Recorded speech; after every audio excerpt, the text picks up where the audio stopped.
The Electoral Integrity Report Worldwide of 2019, produced by the Department of Government and International Relations, University of Sydney, points out that the biggest number of countries in the world with elections that have either low or very low integrity are in Africa. The reasons for this include, among others, corruption in kleptocratic regimes ruled by clientelism, contests disrupted by outbreaks of violence, state repression of opposition parties and candidates, blatant violation of fundamental human rights, and civil conflicts, among others. Thus, election outcomes have often been contested or challenged on grounds of integrity deficits.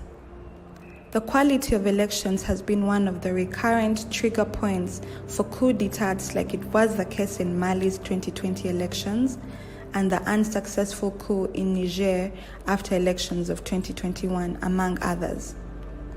In countries like Kenya and Malawi, the Supreme Court nullified presidential elections on grounds of integrity deficits. One way to achieve electoral integrity is to have an open, transparent, and accountable electoral process, and access to information is at the root of the aforementioned parameters. The failure by relevant electoral stakeholders to proactively disclose information breeds distrust, dissatisfaction, or disinterest, at worst, violence, ineffective governance, and long-term instability. Both misinformation and disinformation campaigns pose a threat to the integrity of elections. This and much more in today's episode of the webinar series.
Sorry for that. I think I was muted, but a very good afternoon. It's afternoon back here in Uganda. So it's a very good afternoon to all our dear listeners and viewers and participants. I think it's also afternoon in across in Kenya, in our neighborhood. I think the East African GMT time, we are sharing the same time zone. And allow me to welcome everybody who is joining us for our monthly webinar series. And this time we look at access to information and electoral integrity in Africa. Your host, Felix Kafuma, I will be taking you through this show. And before we start, allow me to welcome our dear listeners and viewers out there to subscribe to our social media platforms to be able to get the notifications, especially when we are running this monthly webinar series. We are live on Facebook, live on Twitter, and also live on YouTube. You're able to flash below the screen. You're able to flash our YouTube, Facebook, and Twitter accounts so that you can be part of the discussion. Your host, Felix Kafuma, and with me, I have a panel of 5 participants from across the region, and I'll be introducing them in a short while. But before I introduce them, let me do some bit of house cleaning to give this discussion direction. We will be having, I'll be providing an introduction to the panelists, and that will take me about 5 minutes. and then I'll be giving each panelist about 5 minutes to respond to a question, one or two, before we kind of like open it up to a random Q&A, depending on how the discussion progresses. And then we shall be having a plenary and Q&A combined, and then we shall wrap it up. So we are here for the next 2 hours. Fasten your seatbelts and let's enjoy this discussion. With me, today with me as a panelist, I have a gentleman from Ghana, a gentleman from Zambia, a gentleman from Tanzania, a lady from Kenya, and also a gentleman from Uganda. So it's a male-dominated panel, but yes, the weight of the lady from Kenya makes up for the numbers. And let me start by introducing the gentleman from Ghana is none other than Dr. Kojo Asante. Dr. Kojo Asante is the current Director of Advocacy and Policy Engagement at CDD Ghana. Ghana is Center for Democratic Development, and it's an independent and non-profit research and advocacy think tank that is working mainly to promote democracy, good governance, and inclusive economic growth in Ghana. Dr. Kojo Asante is a legal policy and governance specialist, especially in areas of constitutional governance, electoral integrity, with depth of knowledge and experience in addressing monetization of politics and illicit financing of elections. Dr. Kojo has over 17 years of experience in watching and reforming elections in Ghana and in Africa. He has led the coalition of domestic election observers CODEO in Ghana, 2008, 2016, and 2020 elections. He is a PhD holder in development policy and management from the University of Manchester, UK. He also has a master's in African studies from the State University of New York. He's also he's a land friend. He's a lawyer. He's a member of the Ghana Bar Association. He's a trained barrister. He's also the Bar of England and Wales, and also is the Honourable Society of Gray's Inn in England. He currently serves as the chair of the Right to Information Coalition, which is a multi-member CSO platform dedicated to promote and effective implementation of the RTI Act in Ghana. It's very good to have you, Dr. Kojo, on today's edition of the monthly webinar series. You're most welcome. I proceed to the next. I proceed to the next panelist. The next panelist is none other than Peter Mwanangombe from Zambia. I hope I'm pronouncing that right. Peter is an elections expert with a wealth of experience on elections and electoral processes in Zambia. He's currently the program manager for the Christian Churches Monitoring Group, CCMG.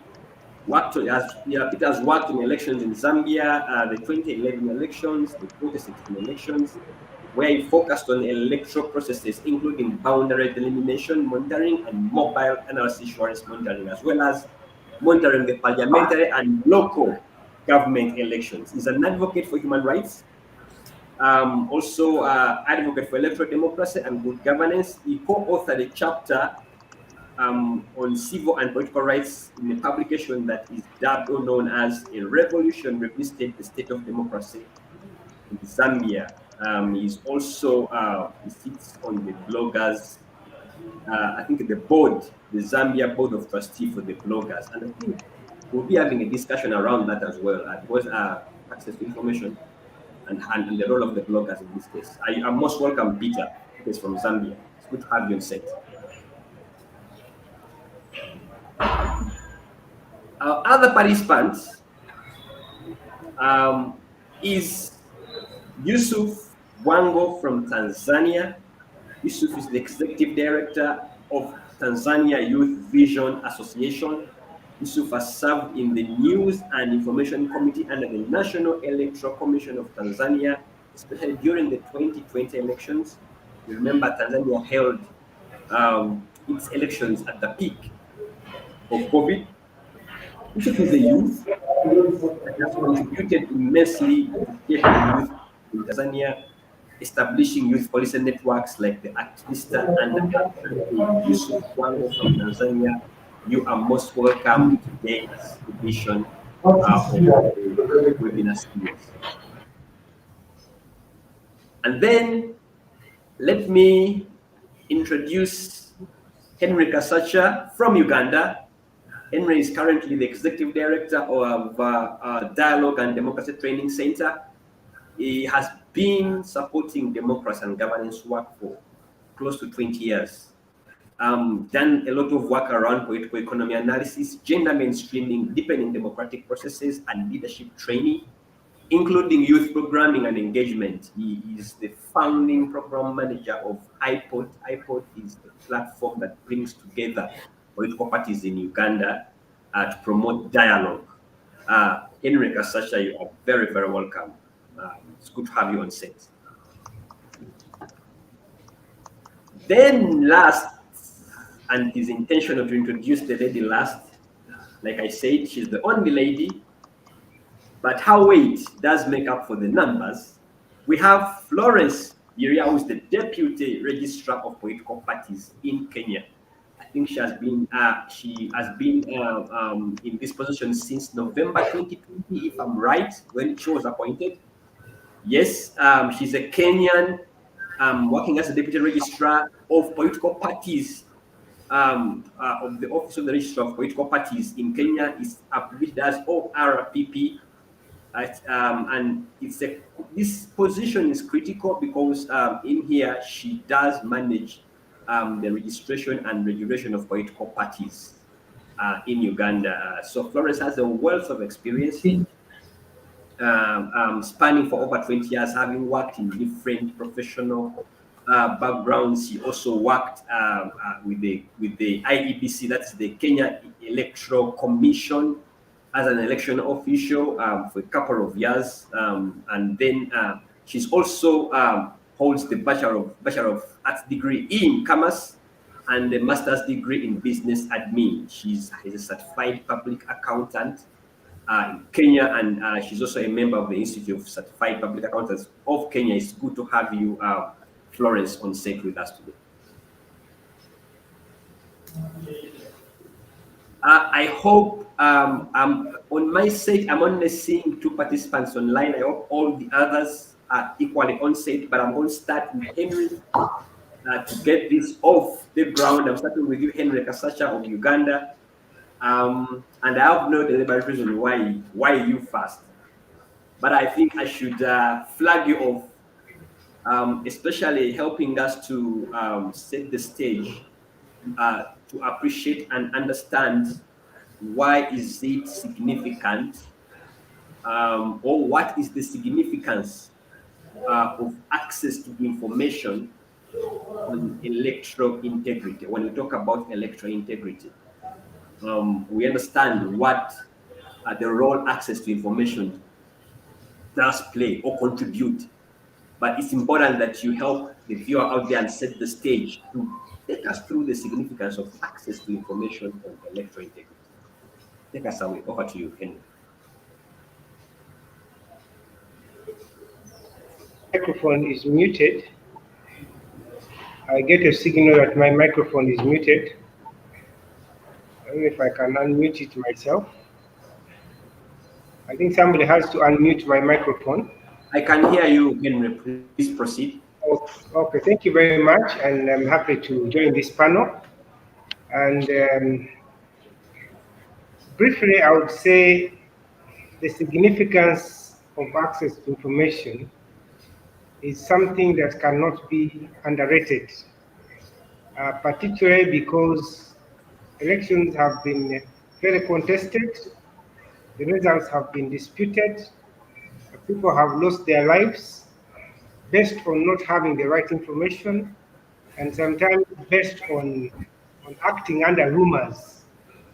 So much of the political contests that we see in our country begin on a foundation of mistrust, because to many players, the managers of the elections in our country are not independent, are not transparent, and they think that they are partial, yet they should be impartial.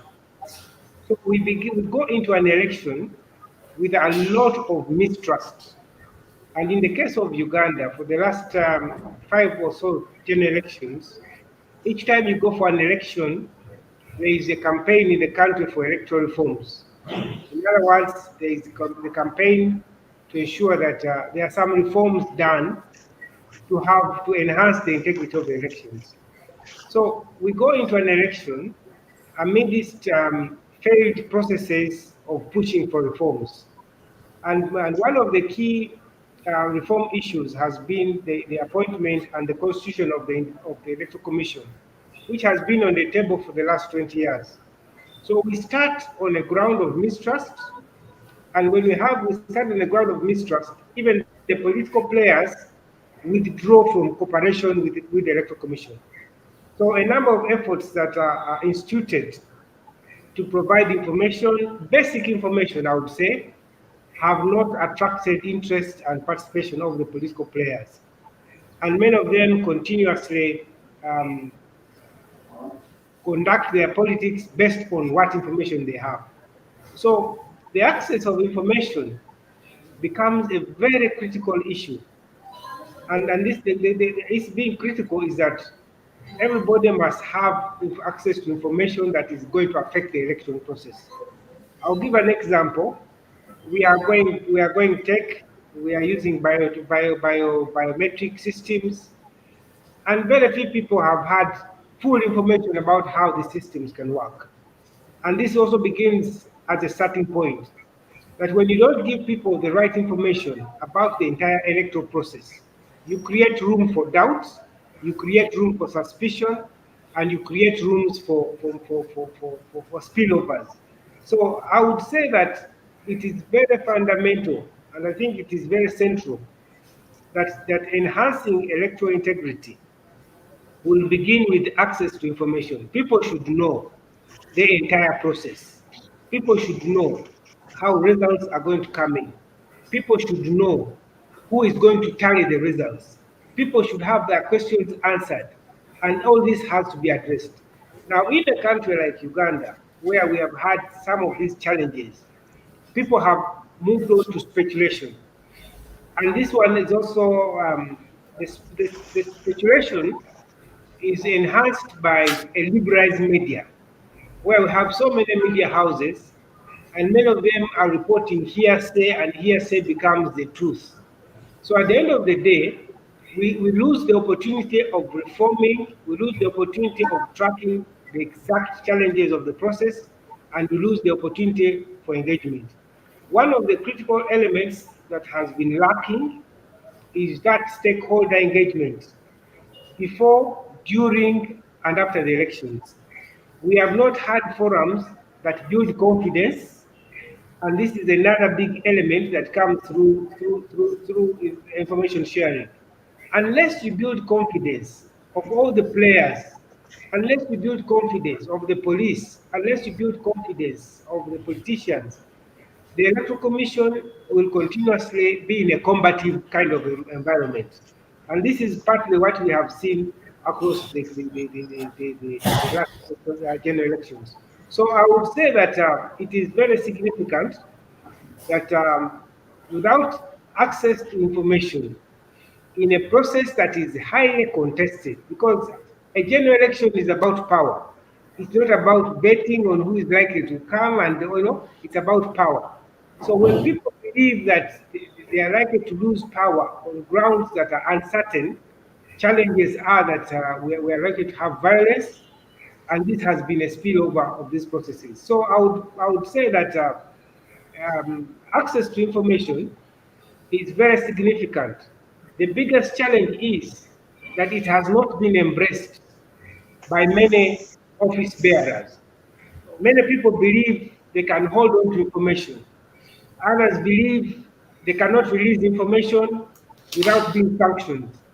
Others have to have a fallback position.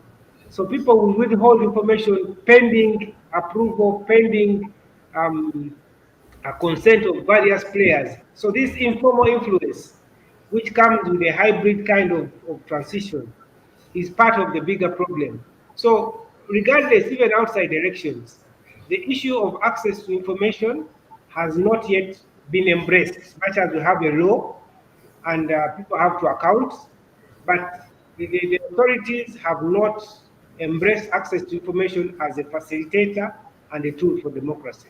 So it All right. continues towards election processes. Thank you so much, Henry, for setting the tone of the discussion. And I'm going to come to you, Dr. Kojo, and because looks like the problem of access to information is not unique. It's an African problem. Across, when you look at across most of the African states, there's a challenge around access to information when it comes to electoral processes. And why is it that there is a persistent challenge in Africa when it comes to access to electoral related information? Why is it so predominant in Africa? Doctor. All right. Good morning from Accra. I hope you can hear me now. I think we've been having some network challenges. Felix, Yes, can you hear me? I'm hearing you, sir. Oh, okay, good. Yeah, thank you. And thank you for the opportunity and for inviting me to participate in this discussion. I think one thing we that has been good that has come out of the pandemic is the ability for us to discuss some of these transnational issues, particularly in Africa, where resource constraints and sometimes even language makes it difficult for us to connect and find solutions to our common problems. So I think this is a laudable initiative, and we should have more of these conversations.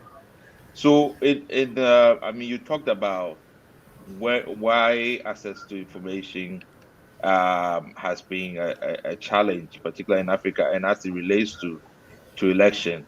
In the Ghana case, for instance, it took us almost 2 decades, 20 years, before we finally passed the Right to Information Act in 2019, which guarantees us access to information. And what I liked about the principles that were affirmed in that act are two. One is proactive disclosure and maximum disclosure. Because when you think about the principles of accountability in a democracy, it's very basic. The officers, public officers who are elected or appointed, are there to serve our needs. They are there to pursue our interests.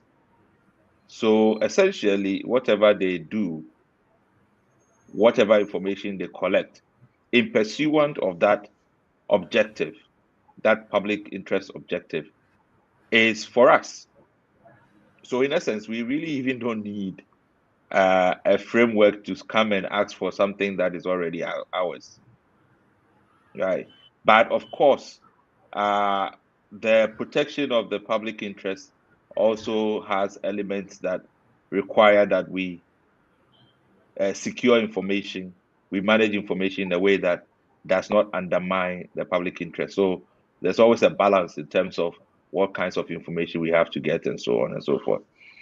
But generally, the reason why our governments, our public institutions and agencies resist the access to information is because of their unwillingness to accept the general democratic principle that they work for somebody else and not for their own interest. And because we built a culture, sometimes whether it's come from dictatorships, it's come from just having a culture of opacity in public services and so on, we extend all these processes to elections with very devastating consequences for a lot of countries. So we have already mentioned that right from the beginning, you are talking about election being a low trust environment. Everybody is skeptical about the electoral management body, all the agencies, the public, the police, all kinds of people, because the stakes are very, very high. And therefore, it becomes almost imperative that right from the beginning, and that beginning in an election period, sometimes we focus solely on election day or immediate, election day period. We forget that even the periods of the manifesto, how we present a program to convince the citizens that one party is the one that should be elected, that the information that needs to be provided there is also critical if you want to promote issue-based elections. So there is a lot of that process that we have not unfortunately embraced. But I believe that is changing, because the citizens are also demanding that they should have more information about these things, and increasingly government has to react. I mean, a framework like what we have in Ghana should help, but there's still a long way to go in trying to make sure that processes become part of the public culture, so that we don't even need to ask. We are already giving that information, as a matter of right, so that we are informed and are able to participate more effectively in making sure we have credible elections and we have peaceful elections. Thank you so much, Dr. Kojo, for that. I don't know whether I have Florence on call, because yes, Florence, you are there. I wanted you to help us here understand, given the kind of work you do, we looked across and we found that when it comes to islands of integrity within political parties,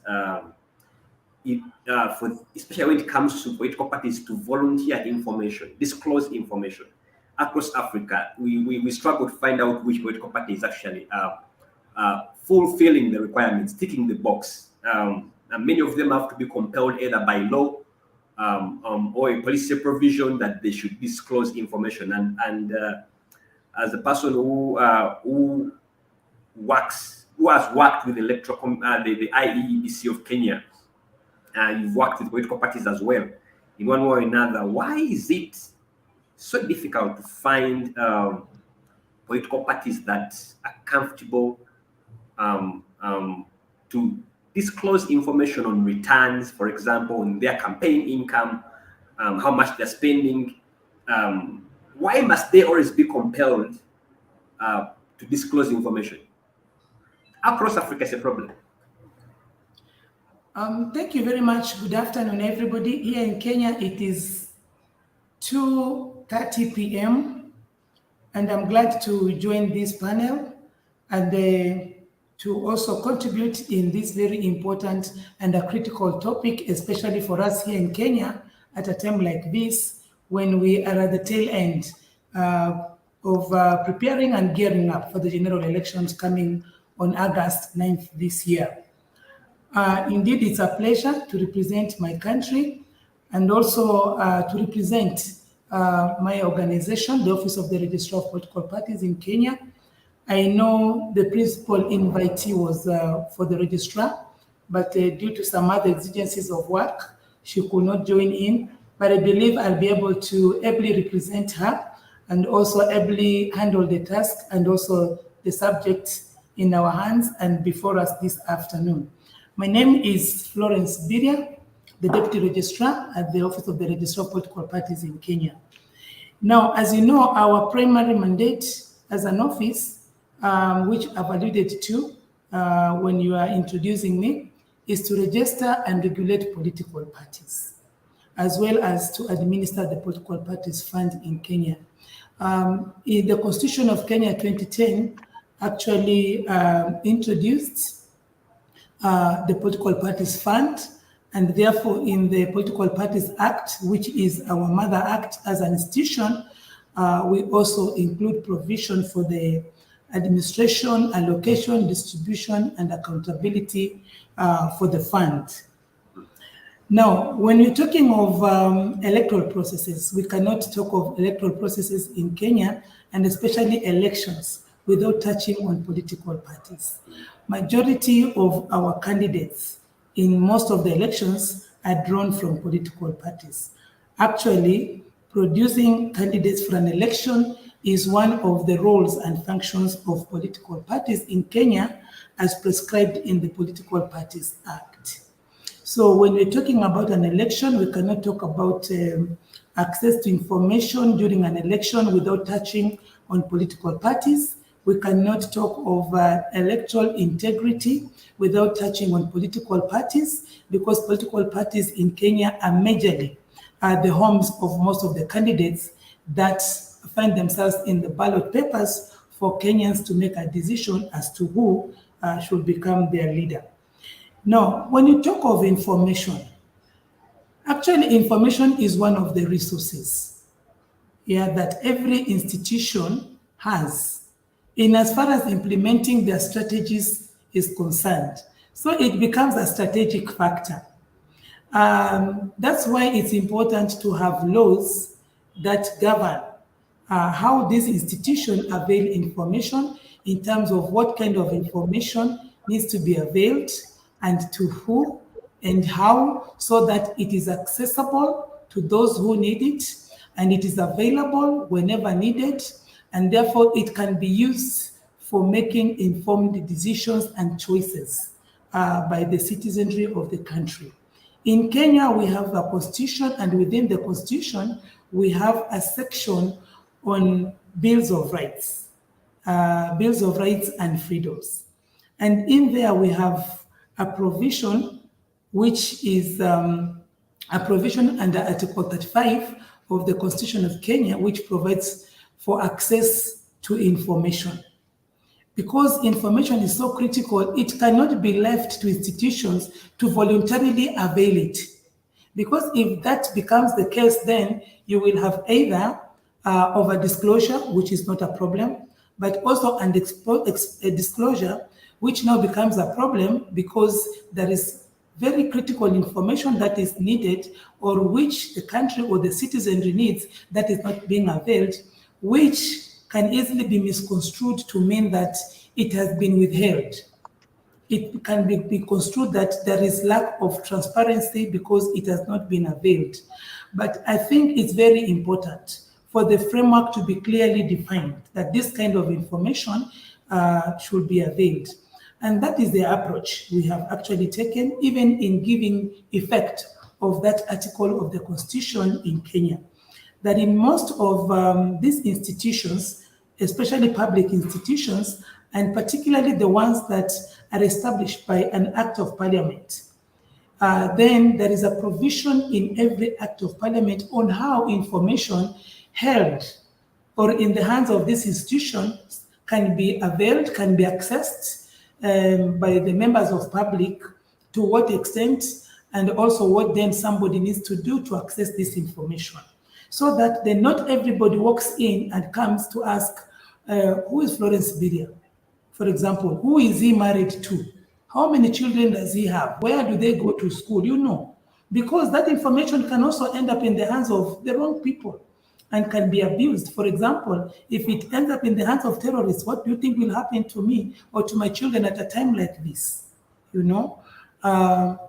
So setting the boundaries and the parameters for us has worked very well. Of course, we are still in the journey. We are not yet there, but I think it has enabled, one, the institution to be able to tell what kind of information they need to give periodically, during which season, to who, and in which format, number one. And also number two, it has enabled the public to know what kind of information can we demand, because you cannot just demand for any information. What kind of information can we demand?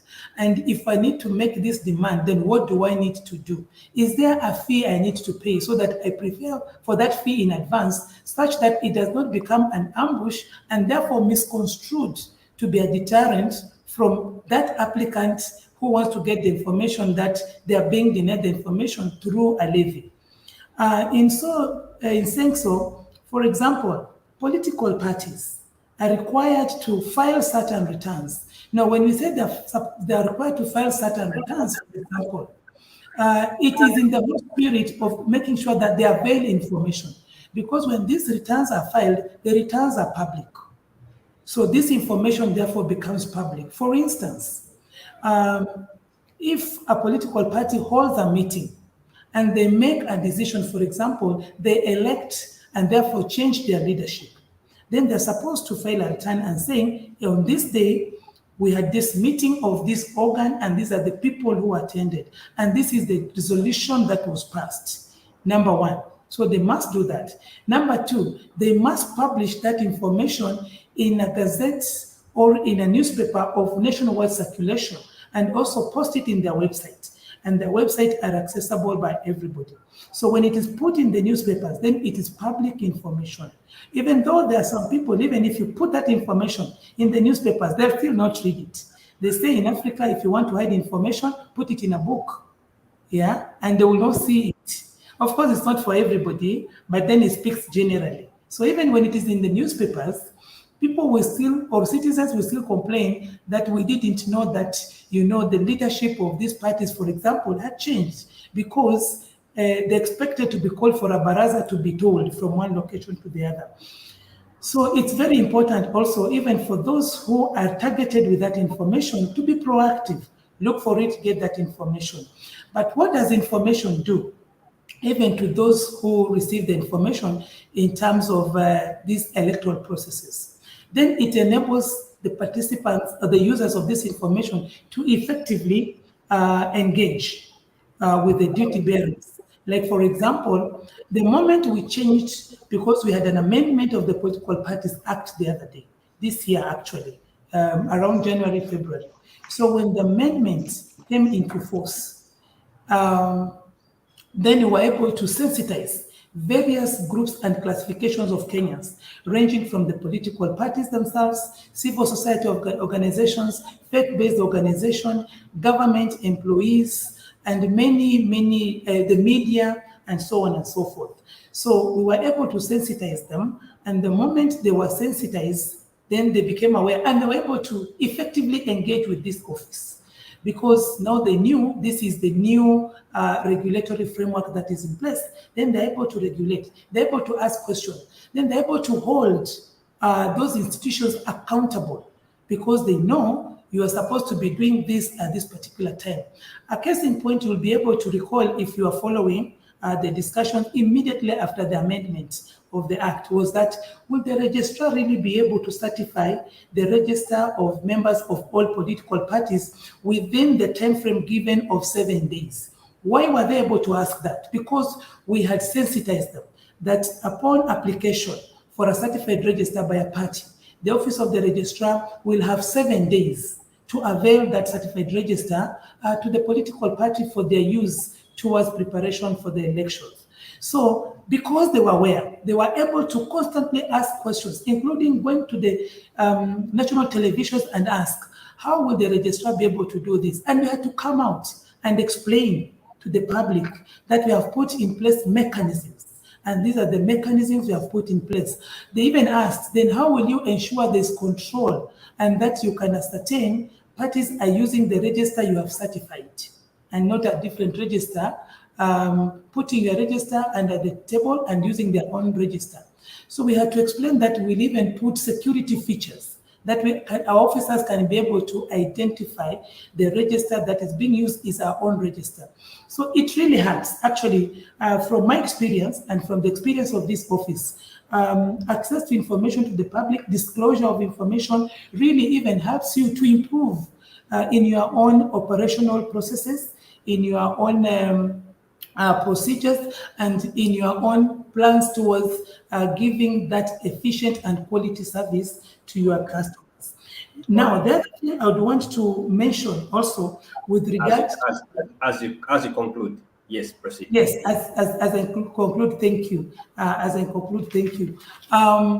When there is information available, then when there's more transparency rather, then information flows, and then even the need to hide that information ceases. Because when you hide one piece of information, you need to hide another one. But what I can say is that information also is part and parcel of the competitive advantage that even politicians and political parties have. Remember, elections is a competition. So if it is not required, then why should I disclose everything and remain with no competitive advantage? So then the requirement. And in as far as the integrity is concerned, I don't think it should be just open and saying, if you don't disclose as much as the other, then you are not operating with integrity. It should be, if you're not disclosing what has been prescribed and required, then it becomes an issue of integrity. Thank you. Thank you so much, Florence. I'll come back to you. I think on the case one of Kenya, that very interesting when the court annulled the elections, and some of the reasons they advanced for annulling that election was that I think to do with the transmission of electoral results. I think there was an issue there. We shall come back to that as well. But let me come to you, Yusuf, from Tanzania. As a youth, and I know Africa is a youthful continent. This is their time. What kind of information should be relevant or is relevant during an electoral process that ideally should be availed to inform the participation of youths? Thank you so much, Felix.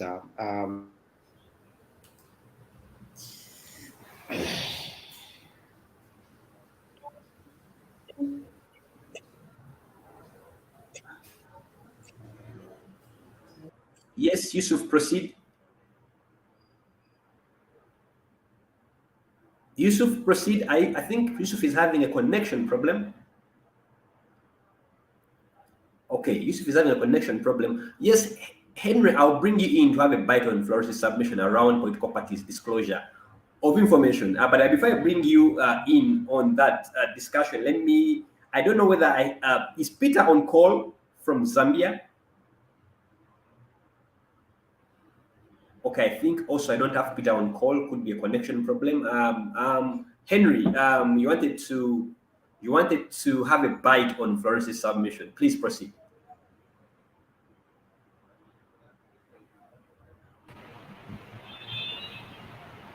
Can you hear me now? Yes, please proceed. Okay, thank you very much. I think that one of the challenges that political parties are going through that makes them very cagey on disclosing information are basically two folds. Number one, many of the political players are not democratic. They are not transparent. They lack that culture of democracy, and they do not believe that access to information is something they should practice even when they are outside government. So that's the first problem that we face. The second problem is that the nature of our political environment is sometimes extremely difficult for political parties to disclose all the information they get, particularly information about who supports them and how much money they got and from where they got that money.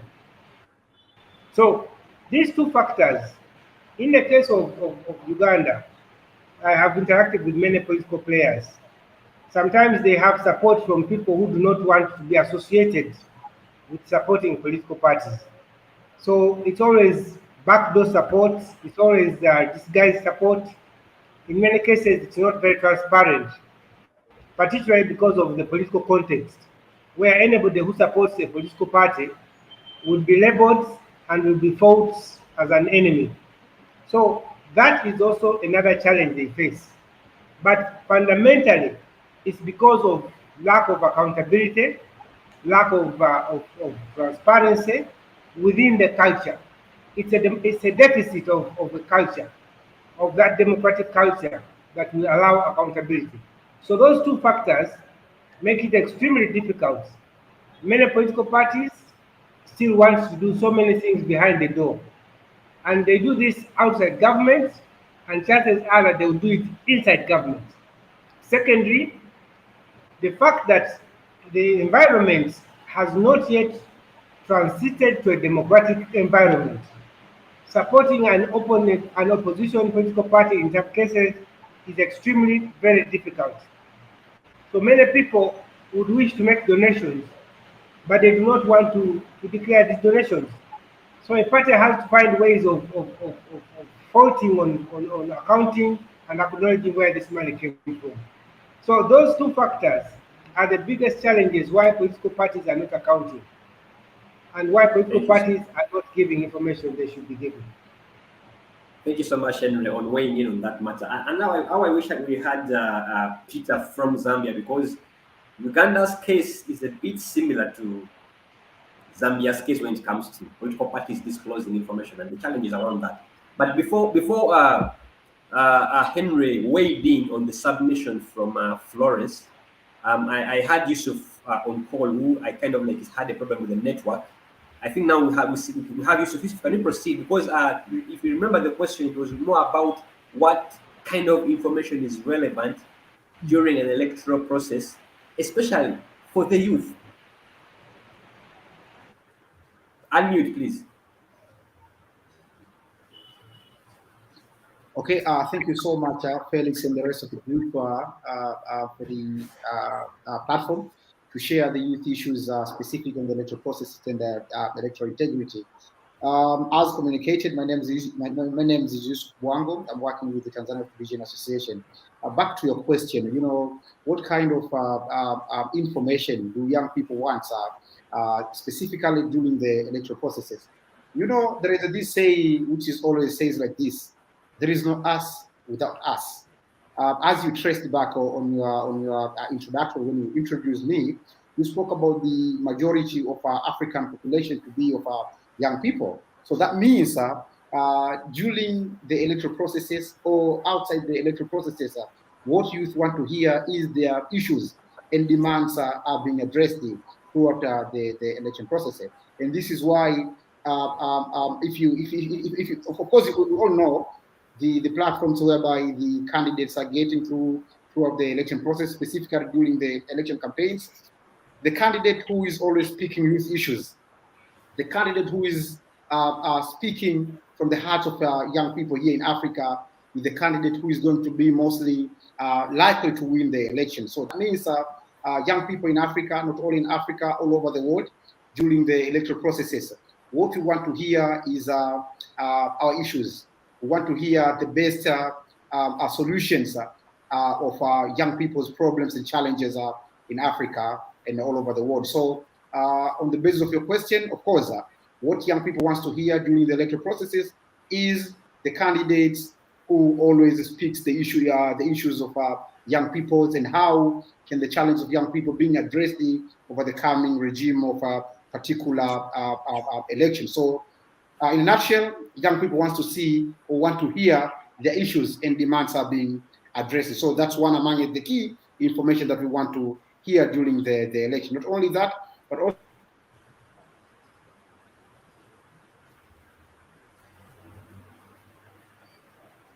it's not only that, but also young people wants to be aware.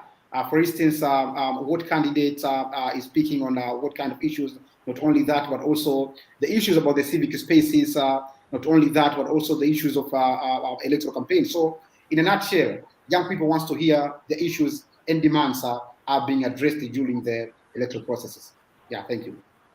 Thank you so much, Yusuf. I don't know whether I have Doctor on call, because I want to bring in Doctor here. We have Doctor on call.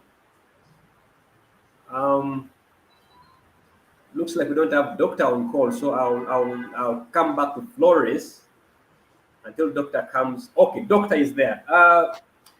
Doctor, looking at, I think, and I also weigh in here the submission of Flores. But let me first help us understand this from the perspective of Africa as a continent. Is the notion of electoral integrity an alien issue to Africa? Because most of our elections fall short on fulfilling the minimum requirements to be passed as elections with a bit of integrity. But is this something Africa is grappling with because it's an alien, it's a foreign concept? What's your take? Doctor.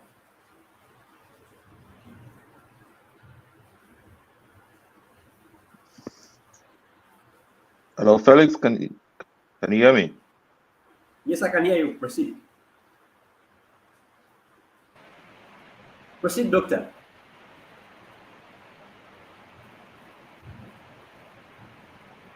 Doctor, can you hear us?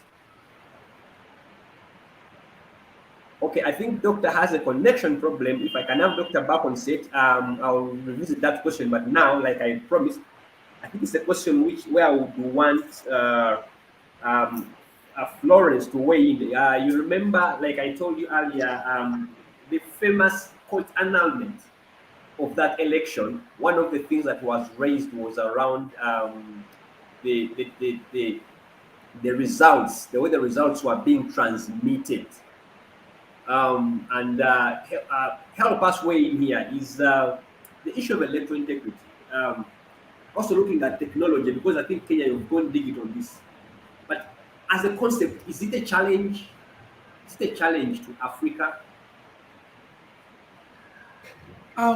Thank you so much. I think those who spoke earlier, I think it's Daktari who alluded to the fact that COVID, among other things, even though it brought a lot of challenges, it also brought in a lot of new things and new ways of doing business, and therefore re-engineering many ways of doing business, including increasing our level of research.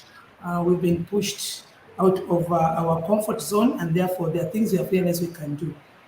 And I think this issue of adopting technology, even in conducting elections and transmission of results, for sure, anything that is less than about 10 years old in Africa is very young. And I'll keep telling you that our institution is very young because it's about 7 years old. So at then that infancy stage, there are many challenges, including the fact that we were not even able to develop our own technology. I can tell you today, our institutions have strengthened capacities. A lot of the systems that we use in our institutions now are our own developed technology. That means if there is a hitch, we can deal with it. We do not have to fly somebody from India, from Dubai to come and fix it for us. Because those were some of the challenges, actually, because if a Kim's kit developed a problem, then who would come and fix it? It has to be the supplier. It has to be the support mechanism, which is located miles and miles away from where the elections are taking place. So a lot of reforms have happened around that place where the elections were actually nullified. If we looked at what was happening, then it's very important to appreciate, even from the Kenyans' perspective and context, because you will see a whole change from the way things will be. Because then the results, I remember when I was a returning officer, we used to take the results and key in. You have a phone and the results are written on a piece of paper, and then you transfer, you key into a phone. Now, what you are sending really may not be the results. That is not the primary source, because the primary source is somewhere else. Then you are keying in, yeah? So we are just trusting the integrity of the agents for the political parties and the politicians participating there, because the results are somewhere else, and then you are keying into the phone something else. You get? So that was the whole thing. Then where are the results? Is it the results in the phone? Is it the results on the paper? Or what is it? Because this could mean totally different things altogether. And where it could not be confirmed for sure that what was on paper is what went into the phone, then that also could bring some challenges. Definitely some of the issues were out of mistrust, but some of them, there could be genuine human question marks. So now the system has been changed such that if it is about tallying, then the tallying, the entering of the results is being done online, so that it is not done somewhere else and then put in the phone, but it is done in the phone, and then once confirmed, then it is transferred to the paper.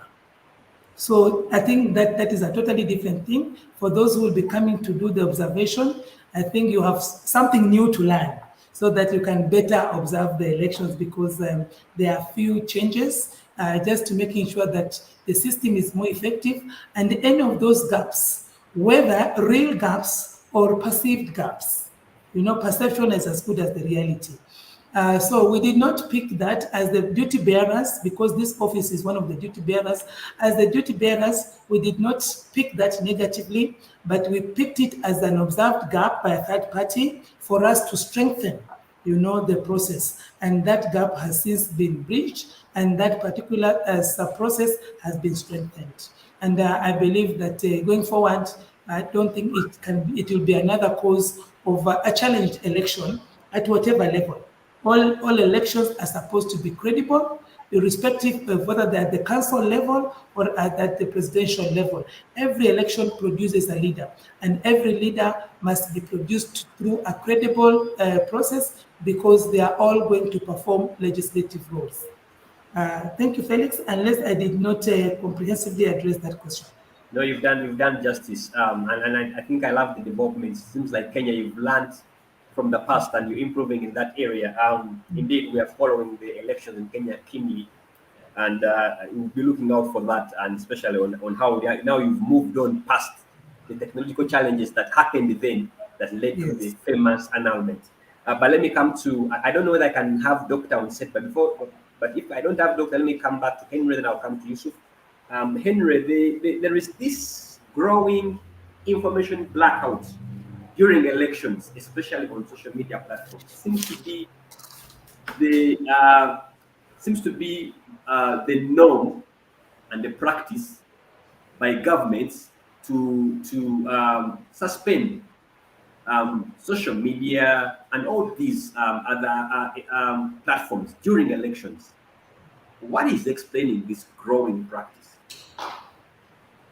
Well, I think that this practice is explained by how we have embraced social media and how we have decided to use these tools. Definitely, it is a violation of people's rights to information, but in these countries, when there is a lot of information flowing around for various reasons, it can lead to various consequences. So I would look at it from a context of how we have embraced social media, how we have used these platforms um, in the ordinary life and in the ordinary political work. Now, in a country where social media has been used to extensively pass on information, much of that could be falsehoods, which have a potential of leading to various consequences as a country. The authorities in this part of the world have been keen to try and prevent that kind of situation, where we have seen that, in particular in Uganda, the argument has been, unfortunately, these arguments have not been dealt with to the bottom of it. The allegation that social media has been used to propagate wrong information, particularly to incite and mobilize the country into riotous kind of behavior, which may be extremely difficult for the security forces to contain. So, when you have tools like social media, which can have a very wide usage and impact, the fact that we do not use them the best democratic way, it gives way for security aid forces and agencies to tend to argue as a preemptive measure that they are trying to contain and they are trying to stop a likely riotous kind of situation. So what we are seeing as a fallback position on the social media and blacking out of internet and what have you has largely been informed with how these tools have been used to cause change elsewhere and how these tools are being embraced in Uganda. So, by and large, the social media has been embraced, but to a very limited extent to advance the policy positions of the various political parties. Many political players have not used social media particularly to advance their positions, to campaign, to reach out, to explain themselves. We have seen so much abuse on the social media, which to me has given a leeway for governments to try and have a preemptive approach towards what may likely to come up.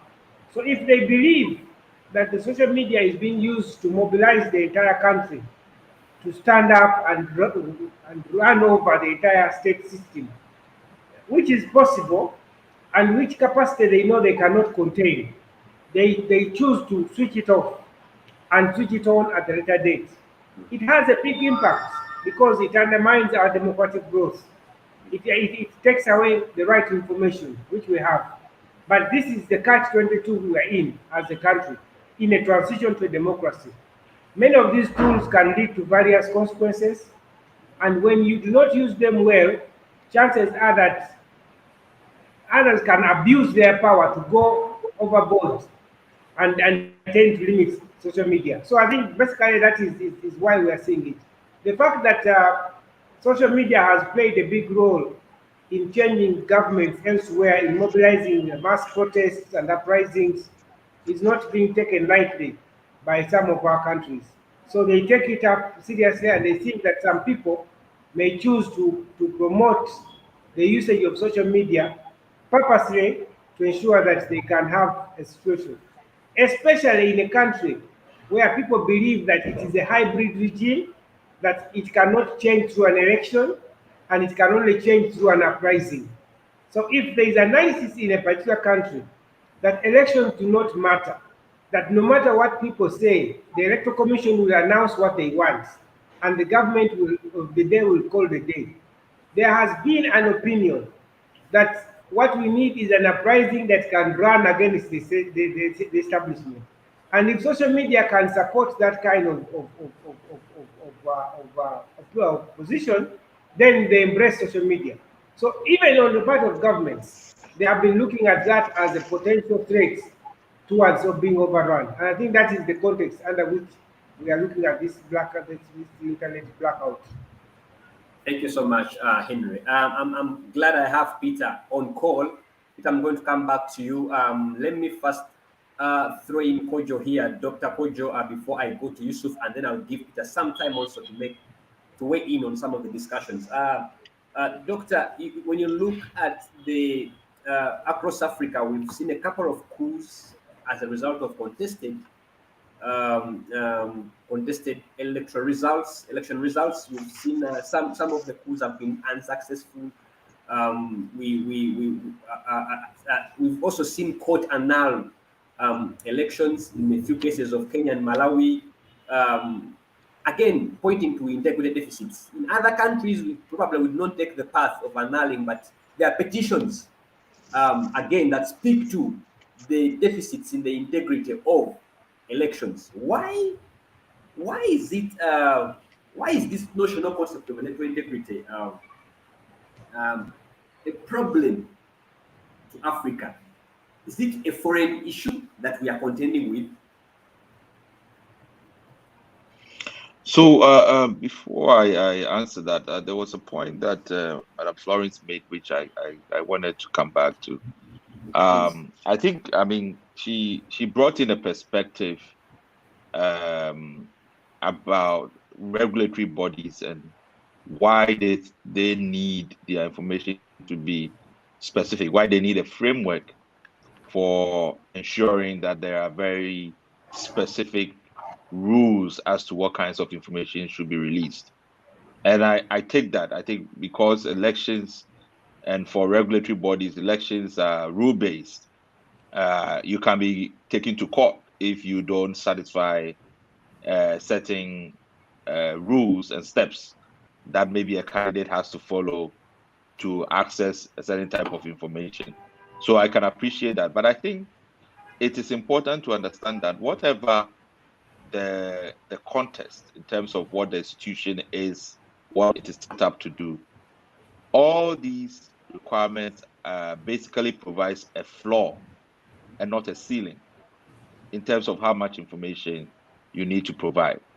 the overriding principle has to always drive the responsibility of public agencies to provide information, because sunshine, as they say, is the best disinfectant. So any information that will enhance and promote a trust environment for elections to be carried on, I think it's important. It has to be done. You talked about this issues around election disputes. Sometimes it goes to court, sometimes it leads to the overthrow of constitutional government. There are areas around election information that's always been challenging. That has to do with the collation process and the election announcement process. And two things have driven or made it more complex: technology and, of course, the advent of social media.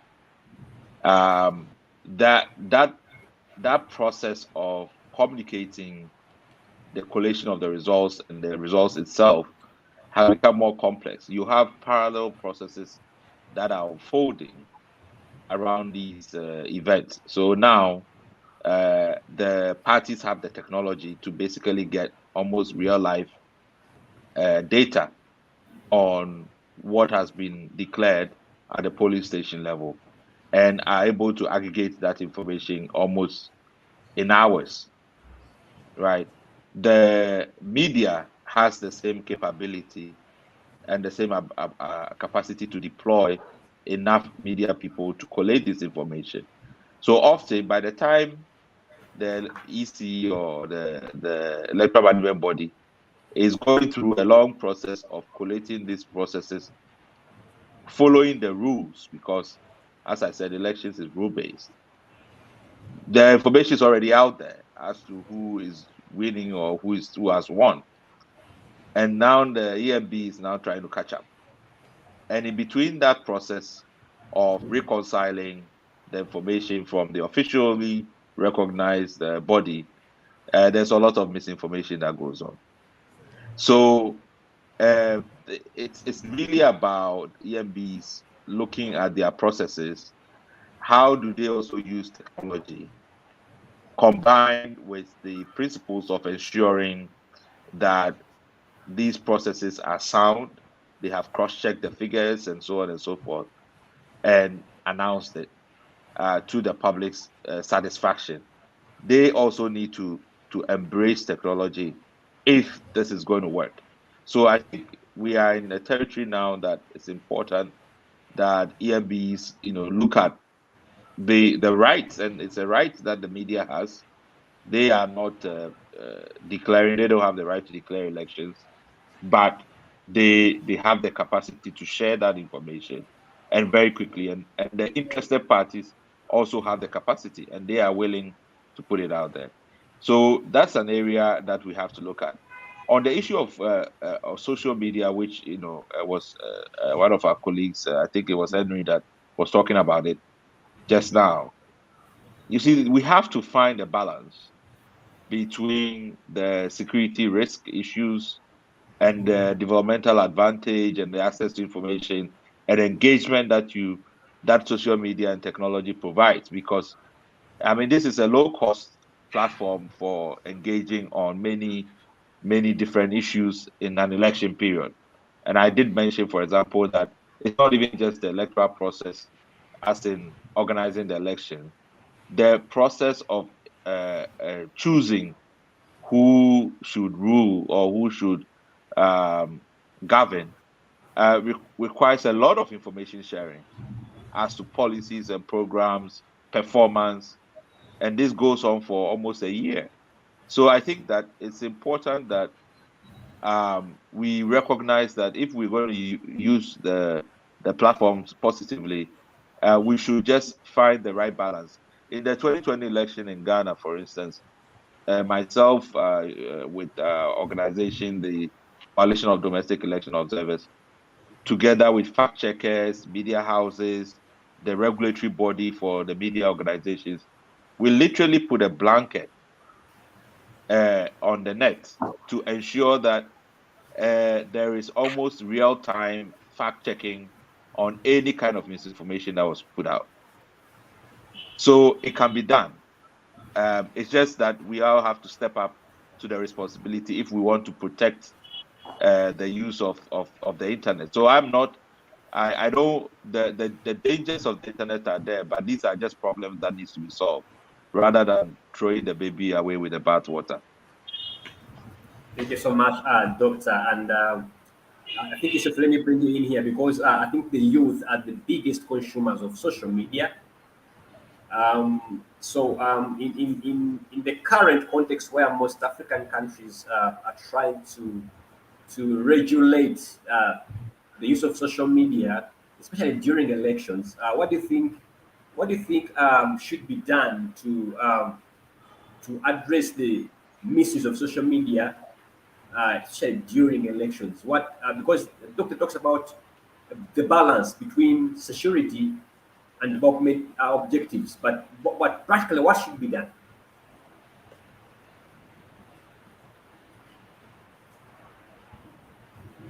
Unmute.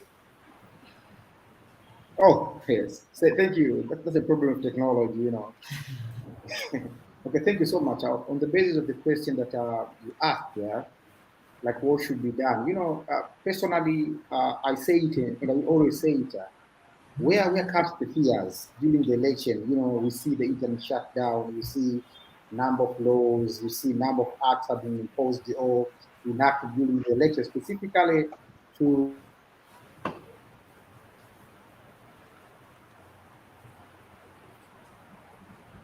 Did I lose Yusuf? Um, Yusuf, again, you're having a poor connection. Okay, I think I lost Yusuf on that one. Peter, can you hear me now? So that I can bring you on call. Peter, can you hear me? Unmute Peter so that I can make sure that you can hear me. Okay. As we digitize and embrace ICT, Africa, we still have those challenges of connection. You can even see how they affect this kind of discussion. I hope I can have Peter on call again. Yes. Yusuf, you're back on. Yeah. Please proceed. Yes, of course. You know, I was trying to say that where comes the fear, we impose number of regulations. You know, we impose number of laws nearby the election, specifically to limit the use of the social media with this kind of syndrome or notion that you know, when you're not regulating the use of social media, then the violations will come. You know, I think these are minds. You know, I'm telling you personally, I'm saying that they're not even right because if we are regulating it during the election, what about the other time? Don't we have any other issues? Don't you even afraid of those kind of violations before the elections? Or the only period of election is the period that we see number of violence. So to me, I see it as a thing that our governments are really afraid of. But in reality, the violation can come even if after the election or before the election. So we have to stop imposing these kind of laws, you know, imposing this kind of act so as we can regulate the use of social media during the election. So what should be done? So for me, I say what should be done is we have to let people do the social media because, you know, speaking of the art of not artists, there are articles, you know, there are laws which are speaking on the freedom of information, you know, to access information and stuff like that, right? Freedom of expression and stuff like that one. Whereby a number of our countries, Tanzania, Uganda, Kenya, Rwanda, all over the world, who are members of the United Nations through the Universal Declaration of Human Rights have been ratified and signed it. So we would agree that every human being has a right to express himself, access information. Then I don't think that it is right to impose this kind of laws to regulate the use of social media during the election because even after the election or even before the election, people can still use the social media to make sure that they do this kind of violation. For me, I see it as a bad syndrome that we're having, and what should be done is we have to let people use their freedom of expression. We have to let people use their constitutional rights to access information as well as using the social media and not imposing these kind of laws. For instance, here in Tanzania, in 20, I think during the fifth regime, the government had been imposing two laws. The first one, it was specifically regulating the use of social media, and we're seeing number of young activists have been victimized through this kind of laws. Not only that, but also the Media Act, whereby you've seen number of newspapers and online media where have been banned through this kind of acts that have been enacted during the period of election. So to me, I think we don't have to get this kind of fear that when we let people accessing information, when we let young people, of course, targeting was for young people. So, for instance, when we let young people accessing information, debating on the social media, raising concerns, the issue of fear or the issue of violence can come. So, for me, I don't think that should be a thing. And what should be done is we have to let people accessing their rights, as has been mentioned according to our constitution, as far as from the Universal Declaration of Human Rights, whereby every human had the right to access as far as to use the any kind of information by not breaking any kind of laws in our nation. So I don't see where our nations have this kind of fear. Of course, for the first time in Tanzania, we've seen such kind of things happen. We never seen the internet shut down during the election, but during the 2020 election, for the first time, I'm telling you, the internet was shut down, and we young activists were highly affected because our social media handles, our social media accounts were even banned during the electoral processes, just because we are trying to give out information for young people and influencing them to fully participate in electoral processes. So to me, I see like this syndrome, we really have to let people, specifically young people, to access the information as per the constitutions, as far as for other international convention whereby our country has been ratified and signed. So I think that's what should be done, and we don't have to embrace this kind of fear during the election, because violence can even come after the election. So why are we strictly prohibiting or regulating the use of social media during the election? So I think that's my response on the basis of the question that you've been asking me, Felix. All right, thank you so much, Yusuf. Interesting. I'm going to bring in here Florence. I think you may want to weigh in as the person on the other end, how social media makes your work quite difficult, but also as you make a contribution on that discussion. Also, another question that I would want you to help us out there answer is around who ideally is responsible for ensuring that citizens access information during the electoral process. Thank you so much.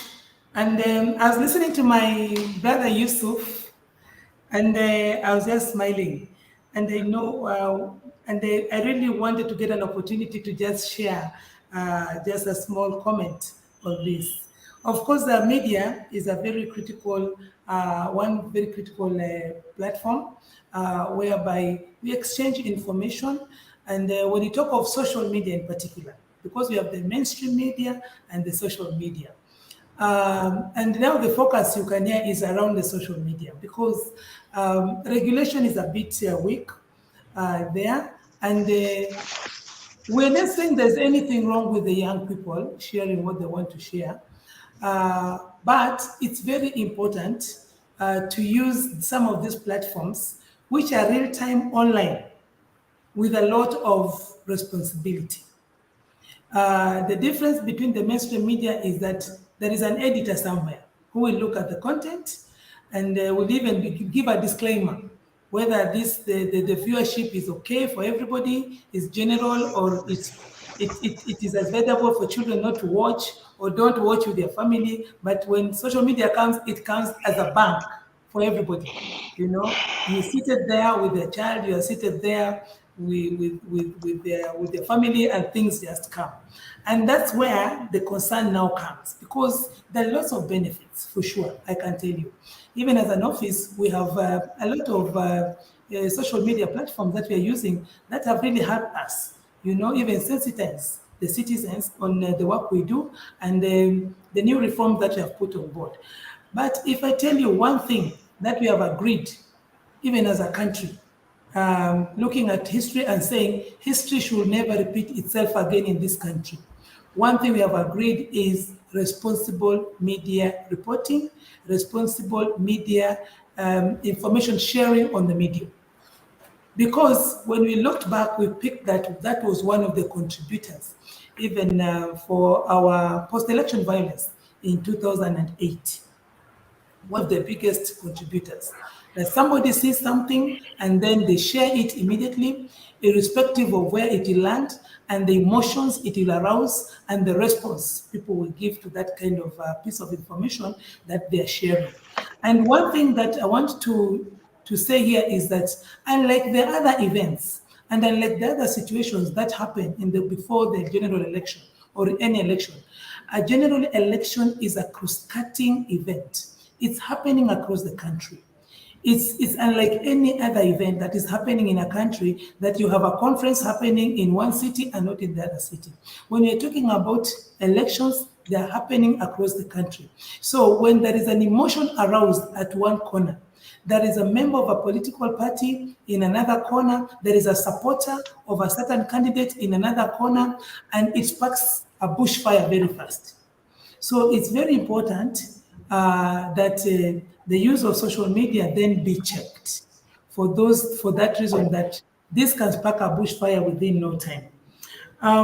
The second thing is these supporters, because we have the code of conduct, the elections code of conduct.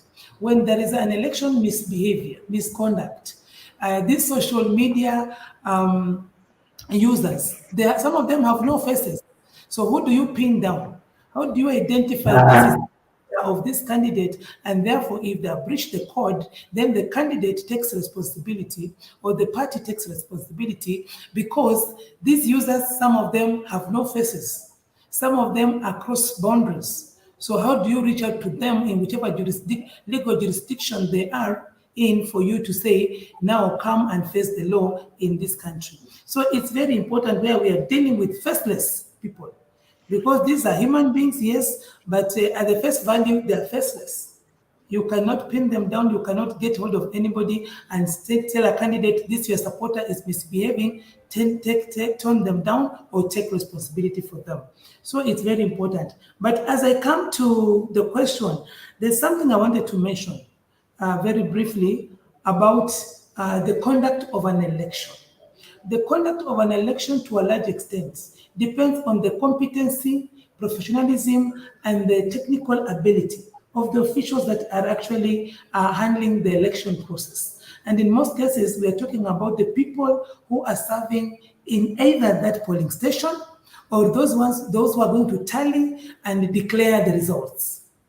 Now, what we've done is recruiting those officials way in advance. For example, the advertisement for recruitment of election officials in Kenya was done around April. Yeah, so people have already applied. The recruitment is ongoing so that there's sufficient time for their training. And also once they've been selected, then their names are pinned up. They are put in the website in public places so that if a person has a concern about the integrity, the professionalism, the competence ability of that particular official, then they can raise it in good time and say, we don't think this particular person can conduct a credible election, knowing them, who they are, because we live in communities and societies. Also, the returning officers, you've been working in one area, an electoral area for 3-4 years. When you're about to start the electoral final activities, then they're reshuffled. At least 6 months to the elections, and in Kenya, I think they're reshuffled around March. They were reshuffled so that you're not going to work in a place where everybody knows you. You've been talking to some people in the evenings, and sometimes in your house, in the bars. You're getting very close to some of the competitors and some of the candidates and some of those who are financing, but you're going to be a neutral party because you have gone there for only one job, to conduct an election. So together, all these factors put into a platform for conducting an election, then it helps eliminate some of the issues that can bring about question marks on the integrity of the process. But I don't think we can write a Bible, even as Africa. I don't think we can write a Bible and say, if things are done like this exactly, then we are going to have the issues of integrity completely eliminated. Because it's a matter of culture. It's a matter of ethical conduct by the person making a choice and saying, when I get this job, I will do exactly what's supposed to be done in that position. Because I don't think there's anybody who gives an official work to do in an election to say, when you're typing the results, type them wrongly like this. When you're assisting a voter, when they tell you to mark for X, mark for Y. I don't think there is not anybody in the Electoral Commission who will induct an electoral official in that manner. So it is about the competency, the professionalism, yes, but also good timing so that they can be given the necessary skills, and also to making sure that we are building a culture of ethical conduct as a people. And actually that is the new gospel we've started to preach in Kenya. We might not be able to have everybody converted by 2022, but we are hoping that as we progress, we will have more converts on the right side than on the left side. Coming back to the question, I will ask Felix. I was writing, but I did not get the question completely. You were asking who is the custodian of? The question was ideally, who is responsible for ensuring that citizens access information during the electoral process? Because there are many actors in the process, but where does the buck stop in terms of who should be held responsible for citizens to access information related to elections? Thank you so much. Now I think it's clear. I've gotten the question, but now it's much clearer. I want to say this. Every institution that serves as a duty bearer is serving under their specific mandate. I'll tell you, like, for example, this office, the Office of the Registrar of Political Parties, will register and regulate political parties. And therefore, this office is not answerable to the Electoral Commission, because the Electoral Commission is a duty bearer, but with its own mandate. We also have the commission responsible for dealing with hate speech and the cohesion issues in this country. It has its own act of parliament and it serves its own mandate. And so on and so forth, and many other, including the security, because we cannot talk elections, peaceful elections, credible elections without the security element. What we've done is coming up with a multi-agency kind of a platform whereby all the duty bearers speak to each other, agree, then they report, give a report of their preparedness, what they're doing, including sharing of information, including access to information with regard to the information they're holding. Remember earlier on when I was talking about operationalizing and giving effect to Article 35 of the Constitution of Kenya, which talks to the issue of access of information, is that every act of parliament creating an office or creating a mandate for an institution then makes provision for access to information. So then every institution is bound by their act, even as we go back to the Constitution, to allow, to make provision for access to information. And therefore, we cannot say when it comes to an election, then all these offices will have to report to the Electoral Commission for the purposes of giving information, because no office loses their independence during a certain activity that is steered by one office. So everybody is guided by the law. And if every institution observes the law, because there's a provision, as I said, that speaks to the access to information, and they observe their own act that creates that office, and therefore play their role effectively in that multi-agency kind of an arrangement, then every one of those agencies and institutions will avail information, will allow for access of information by the members of public, by whoever needs that information, because it's already a requirement even within the act that creates them. Because otherwise, it will become very difficult to have a CEO of one entity reporting to a CEO of another entity. That means you make one CEO subordinate to another CEO. That would even create its own complex reporting structure. So we have just worked with that always. Everybody within your act and within the role you play, then provide the information that you're supposed to give. But within that, as I said, that multi-agency framework, then everybody gives a report. And then there's a platform whereby we go and report on our level of preparedness. And then the Mwananchi is given an opportunity to also voice their concerns where they feel one agency could be derailing or holding back the other by not availing the necessary information that they should. The other issue on information, which I was waiting to hear, I've not had, is that sometimes it's not an issue of information completely being withheld, but it's an issue of information, one, being given out but not complete. Information that is being given out and is not complete, it cannot help. Yeah. Number two, information being given out when it is too late. And therefore, it adds no value in the process because the information then it is available, but there is no time to apply or to process and utilize that information. The other thing about the same information again is when the information is availed, but then in a way that is not accessible to everybody. Once upon a time, we had a constitution that had not been translated, had a constitution in English, and almost 70% of the population were illiterate. So when you have a constitution in English and 70% of your population is illiterate, really you have hidden their rights and freedoms because they cannot read for themselves and understand unless somebody takes the burden to sensitize them on the contents. So that is also another issue. And that's why I was talking of a framework, because we cannot just make a demand, but within the framework, then we can be able to make some significant steps. Thank you. Thank you so much.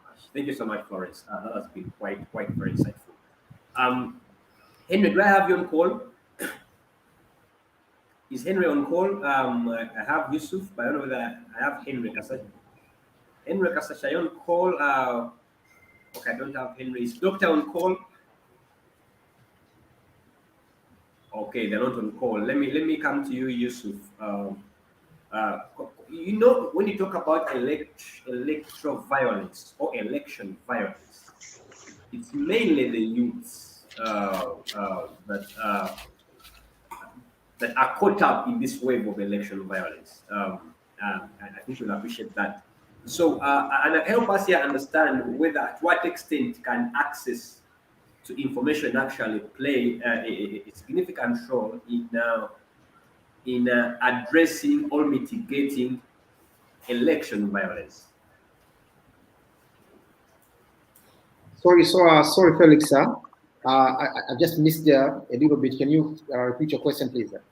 My question was around how access to information, especially relevant information, can be used to address or avert election violence, looking at the fact that it's mainly youths that participate in election violence. Okay. Thank you a lot for the question. Of course, as we've been mentioning earlier here, that when it comes to election violence or electoral violence, young people have been at the forefront, and sometimes maybe willingly, like young people are going in front for it, or other people like these politicians who have their own interest there. They're just using or backing young people to go in front while they're just sitting there at their home with their family, watching the show, whereby young people are in front to do this kind of violation and stuff like that, like killing, destruction of properties and stuff like that. And so, how the access to information, not only access to information, relevant access to information can help us avoiding this kind of electoral violence and stuff like that one. Of course, in Swahili, there is a quote which we always say that ukitaka kumtawala mtu mnyime maarifa. Like in English, we say it like if you want to rule somebody, or if you want to colonize somebody, just not give him information, the information that he needs, like at what time, maybe to do what kind of things, 1, 2, 3, 4 things has to be in this way, on that way, and stuff like that one. So that means it's going to be very, very easy for you guys to rule or to colonize that kind of person. It's like a level of the cave, you know. Those who are in the cave, they see nothing. But those who are outside the cave sees a lot of things like exposure and stuff like that. And so if young people have the relevant information, like the information which are needed and helpful for the society, not only society but also themselves and stuff like that one, a lot of things can be avoided. For instance, number of young people who are going to those kind of violence, most of them are the ones with no sort of big responsibility behind them. For instance, if you have a family, you have a children, you know, you have people who are depending on you, then it is very, very hard to see you going in front to do this kind of violation. As far as we know, during these electoral processes, our government are going to are normally using the cohesive apparatus such as police, you know, and army to make sure that they are going to on any sort of indication for the violence. So I think when young people are fully empowered, not only empowered, they are fully equipped or given information which are very relevant to them, we'll see number of them not going in front and stuff like that one. For instance, you know, when you impose this kind of acts and laws to regulate the freedom of expression, you know, freedom of accessing for information, we young people think that there are things which are being done on the back door to make sure that a certain political party is going to win, while our party or people whom we are supporting are not even going to be backed up. And this is mostly done by the ruling party, which is also going to contest in the various elections. So I think we have to reduce these kind of symptoms. You know, we have to reduce these kind of issues, such as, you know, enactment of laws which are giving us an insight that there might be some sort of indication that the elections are not credible enough, or maybe the elections are not free and fair, and that's why young people, you see them going in front, either willingly or by being used by those kind of folks during the electoral process. So speaking of that, to me, what I can say is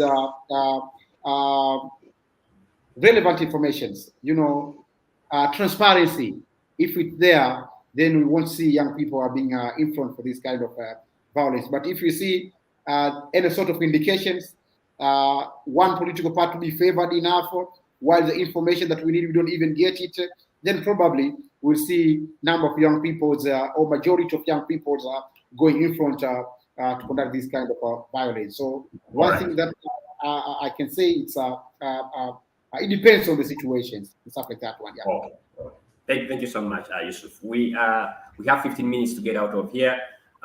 If there are any questions or comments coming through, they will be flashed on the screen. I'll be able to throw them to any of the panelists. But I think so far, my producer may help me pick out some of the questions, comments that are coming through. I'll be able to read them. But as of now, I think we are coming to the tail end, and I'm going to be being more strict on time, 2 minutes each, as we come to a close. As your departing remarks, it's more about, and I'll start with, I hope Doctor is on call. I'll start with Doctor. Moving forward, what can be done to improve access to information during elections? And Doctor is not on. Is Doctor on call? Okay, Doctor. Yeah. As we come to hello. What can be done to improve access to information during elections? In 2 minutes. Can you hear me? Doctor, proceed. Hello? We can hear you, Doctor. Proceed. Oh, okay. No, so I mean, quick comments for me. Basically to say that certainly the environments have changed. There are challenges, but I really feel that we can work on it. I've seen very good examples from the Ghana EFB, what they did in the 2020 elections, what the police did in 2020 election using social media, did very well to mount a platform where they can share information. I think it's just to say that we know that elections are always high stakes. it's important to be very clear, very specific as to what everybody should expect, what kind of information everybody should receive, the rules around the electoral process, and share as much information as can be shared proactively. And if we do those things, I think a lot of these problems will surmount them. They are challenging, but we can overcome them.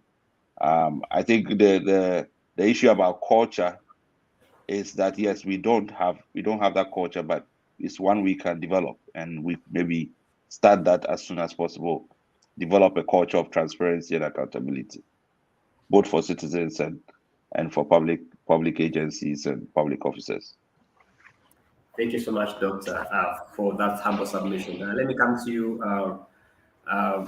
Let me come to you, Florence. As we come to the close of this discussion, what do you think are the practical recommendations on how we can improve access to information during elections? I think you're muted. Sorry, I'm muted. Thank you so much. I would say that yes, we need to enforce, and we need to continue creating an enabling environment. Of course, each country looking at a very specific situation, but speaking for this country, which I believe is also partly applicable to others, is that we have a solid anchor in our constitution that has already provided for access to information.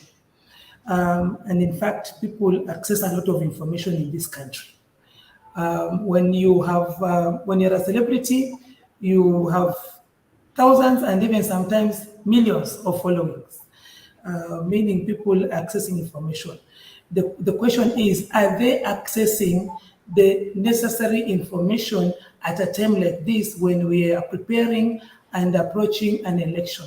A lot of the times, most of us, we find electoral related information head cracking, very difficult to process, or we just want to find something exciting. There are few of us who really follow closely, but a majority of us, we find it, mind cracking, and therefore we are easily carried away, by people who read, give us propaganda, and distort that information in a way that is convenient to them. And then we end up receiving propaganda through social media or through political forums where there are campaigns happening, and we carry that for the gospel truth.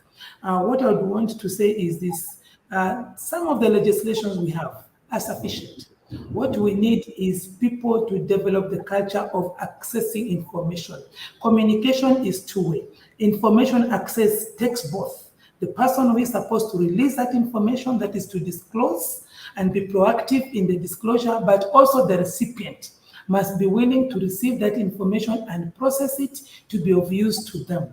But sometimes we want somebody to open the doors of their offices wide open so that we see how they're working, or they put their offices in the open ground for us to say, we see how they're working and therefore they're transparent. That is not transparency. That is a security exposure.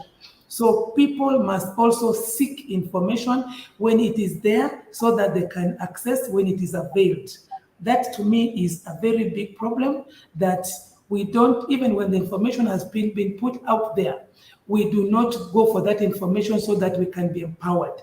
A lot of Kenyans today, even some candidates, they are contesting.